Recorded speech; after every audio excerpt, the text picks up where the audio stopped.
Judas Iscariot, traded his soul for 30 pieces of silver. Now, before we judge him too harshly, we got to look at ourselves too. What will we trade for Jesus and for our soul? Will we trade a relationship that's bad for us? Will we trade the world's success today? Will we trade being ashamed of him? Will we trade approval of others? So we're going to take a look at Judas today.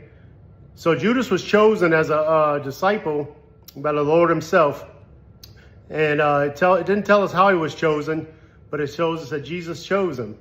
And next thing you know, next thing you hear about Judas is that Judas is wanting to sell the perfume that Jesus was going to be anointed with, and he said he was going to give it to the poor. Now we know that he probably wasn't going to give it to the poor. Somewhere along the way, greed had entered his heart. Think about that. He was a disciple. He saw what Jesus did. Judas was there when blind Bartimaeus got healed and his eyes were opened. Judas saw Peter's mother, who was sick unto death, rose again. Judas saw Lazarus.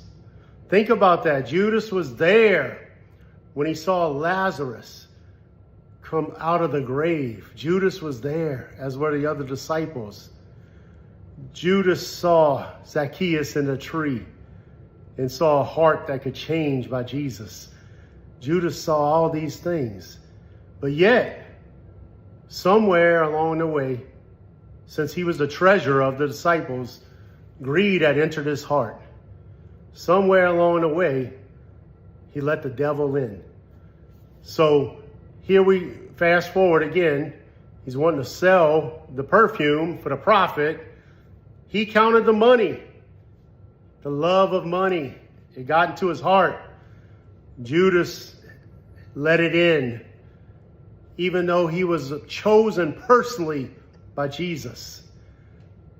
Now, before we judge Judas too hard, we got to take a look at ourselves. What are we letting in instead of Jesus? It's easy to judge him, but he did it for 30 pieces of silver. Think about that. When they were at the Last Supper, Jesus dipped bread. He touched that hand that healed, that hand that had compassion. They touched hands. And he said, what you going to do? Go do quickly.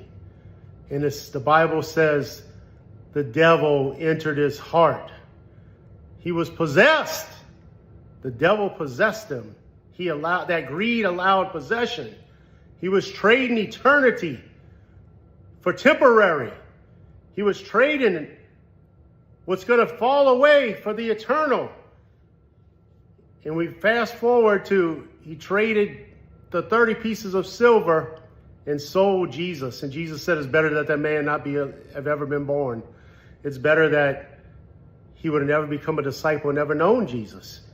Now, was he always saved? I don't know. Maybe it never got in his heart.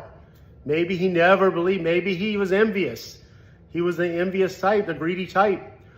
But the Bible says he went out and hung himself and jumped off of a cliff and hung himself. What a crazy ending to a disciple of Jesus. The Bible says in Revelations, the city coming down from heaven, the new Jerusalem, where we're going to dwell forever. The foundations of the wall had the names of all 12 apostles.